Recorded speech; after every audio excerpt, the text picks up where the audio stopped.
Hey Capricorn, this is Perrymore Tarot's weekend reading from May 2nd through the 4th, 2025. This is for Capricorn. Last shuffle for Capricorn. Let's see what's up. So, Capricorn, we have friends and colleagues, and then we have conflicts. So, the people that you may be working with, friends that are in the same field as you, there seems to be some level of a conflict or some sort of issue with these people over the weekend. Um, and what would be the issue here? It seems like these are people that mm, they have a reputation for healing. It seems like something happens where the direction these people want to go into, or this person wants to go into, creates a conflict. Okay, it's like they're headed towards something. What are they headed towards? I'm thinking they're thinking on their feet here. I think that they're trying to really. They're not making it very clear. These people or this person, it's not very clear. Like they're not being.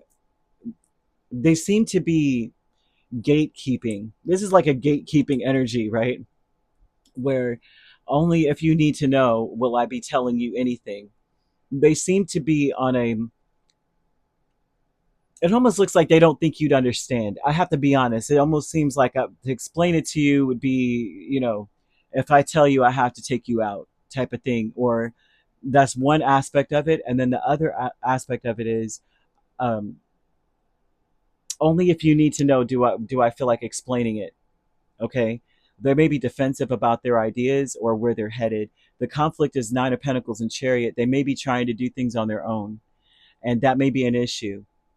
They're doing something for themselves, and they're doing this because it seems like they're trying to heal from some grief, some sorrow, and they're trying to let go of they're trying to heal, man. This looks like a person that either a friend or a colleague. They're even giving off that this person may be romantically connected to you. They are really, really, really trying to heal from some grief. They are grieving still, and they're trying to let something go. They're trying to stay on track, and they're trying to be very assertive and do things for themselves at this point. Not to be, they're not selfish. I'm not seeing a selfishness. I'm seeing a person who's saying, this is my life here, right? And I'm trying to get myself above water. I can't worry about anything that I can't control. I can't control you. I can't control this. I've got to focus on what's best for me right now. And I feel like they're doing this kind of like on the fly. That's why they can't explain it to you. Like you're like, what are you doing? I don't know, and they probably don't know. Deep down in their intuition is telling them, and so this is like they're thinking on their feet here. They're doing what they're supposed to be doing though. I see them being divinely directed and inspired to do what they're doing, that which with divinity or divine timing or divine direction, we can't really put words to that sometimes, and I feel like someone is having a difficult time expressing these things to you. And this has a lot to do with their career, or something about their career is healing them. Okay, I keep seeing a lot of healing for them, but I also see if this is a romantic interest. I see them wanting to honor the one thing. It's like, okay, I'm healing something, but the one thing I will bond with you on is like physical intimacy, right? And they're going to commit themselves more to you in that manner.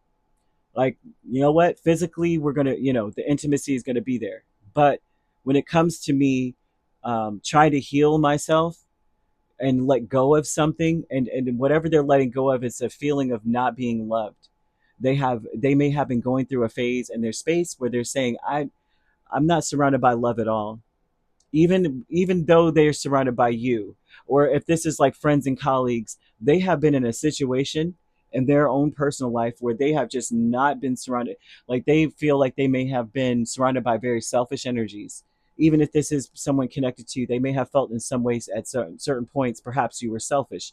I don't think so. I mean, I don't see that necessarily, but that's something that I'm seeing. It's a conflict. Like, I'm doing this for me, and for you this is a conflict because it looks selfish. but I see them thinking on their feet with this, like spirits going, just do this and do that, and they're just doing it. I'm seeing that you may need to incorporate the color, the scent, or the flower lilac to help to strengthen your faith in this situation. Also to help to strengthen their faith, and especially if they're around you, that you know what, it's okay to let go of your grief and sorrows because you are surrounded by love, right? Um, I'm seeing angel number 5555, and this is a person. Whenever you see this number, it's almost a not a reminder per se, but to tell you and this person, or these people, that there's no such thing as being a victim of circumstances. There's a beneficiary energy. You're benefiting from this issue or from whatever this is. Even the grief and sorrow is a benefit because now spirit has their hand in your life. And so this would tell me that that's something that you need to be reminded of, is that no matter what happened or what happens or whatever, that this is there's a benefit in this situation because now spirits got their hand in your life. There's a scripture, and I can't remember the name of the actual plate where the scripture is, but it's like, blessed are those who are suffering, for they will be comforted, kind of vibe. And that means that spirit lets you know that they're there, right? That's why it's a blessing to be to be in that space, because then spirit they make themselves known to you, and that is a blessing in and of itself, strengthening your faith, right? So um this person's life is about to be, your life and their life, when you see 5555, is about to become very interesting. Okay, it's almost like it's pushing one to have clarity about a situation, but a divine clarity, but also is pushing one to be quite flexible, because everything ends up working out, but it's setting yourself up for success in the long run. So whatever spirit's causing this person to do, whatever actions they're taking, even if it feels like they're acting on their own, it's setting the entire situation up for success. It's actually a very good thing. It just doesn't feel like it in the moment. It will feel like you're being victimized. Like, why do they, they're doing all this without me, or they're doing all these things, but it's because they need to heal. Everything works out perfectly in the end when you see that number. But it's because this person needs to heal, man. They need to get something together. They are really suffering. I feel like they're still grieving. Even if they're acting like everything's okay. Now, like romantically, this person, now they're going to commit to you a lot more. They need to go through this process to be able to submit and surrender to you, to love with you. Now, behind a mask, you have Two of Wands and Knight of Swords here. Now, this is behind a mask. This is someone who is really trying. This is telling me that they're pushing through. Like, it looks like they're becoming a lot more ambitious. They're planning more. Like, underneath it all, their brain is turning like it's a hamster running in a wheel, constantly running. And it looks like, oh gosh, like they're in their mind, they're preparing for everything. They're preparing for every little thing. They're thinking about every little aspect of things. If I go in this direction, what's going to happen? What's going to, they're going a mile a minute behind the mask. Now, the transformation in this is an Ace of Cups and the Temperance. Things come together perfectly, and there's a new beginning. And this new beginning is so harmonious and so successful. I'm seeing so much success in this energy. I'm seeing a healing from something that they've been grieving from. I'm seeing that career goes smoothly, but it's at the end of the weekend that we're seeing that happen. Okay? This person's going to be more assertive. They're going to be able to think faster on their feet. I see them not worrying about stuff they can't do anything about, and they're doing something about the things they can do something about. And I see them healing. Chiron placements may be very significant to you, and 10th house placements. And simply because this is almost to say that the type of people that you are attracting, or even your love interest that you've attracted if you're in a relationship, or you just in general, the type of people that you end up working with, or that you end up calling friend, they are making a career out of healing these specific issues, and that's why they're drawn to you, because of your Chiron placements, because of your 10th house. You want to look into that to see what that's about for you. Okay. Spirit wants you to have some restful and deep sleep. Now, if you are, this is your romantic interest, you guys are living together, this is something that will assist them.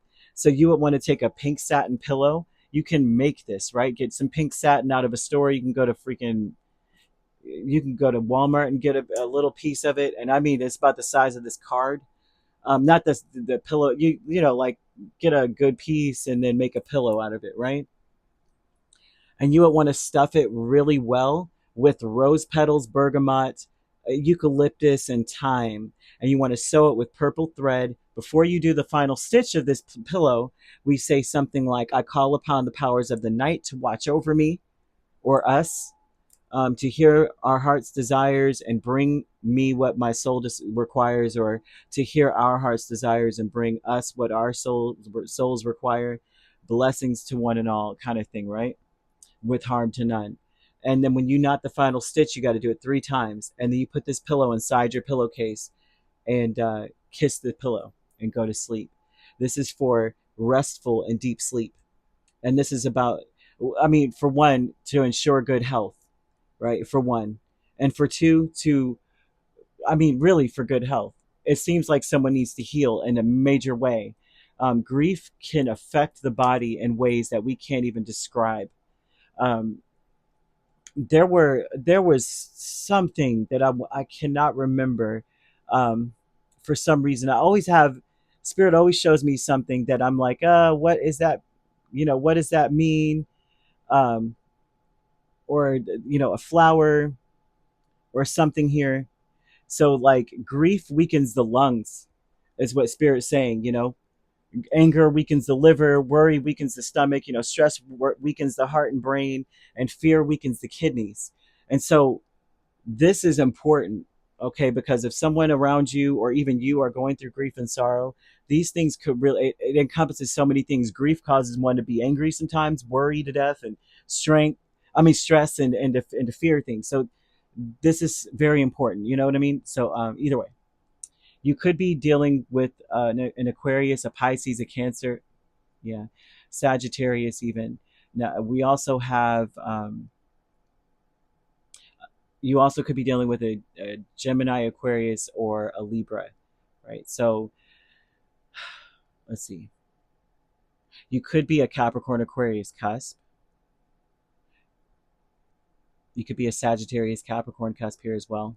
If you're not dealing with these signs, which you don't have to be, these signs could also be in your chart. If you'd like to book a personal reading with me, my links are on my page. Peace, love, and light. Take care.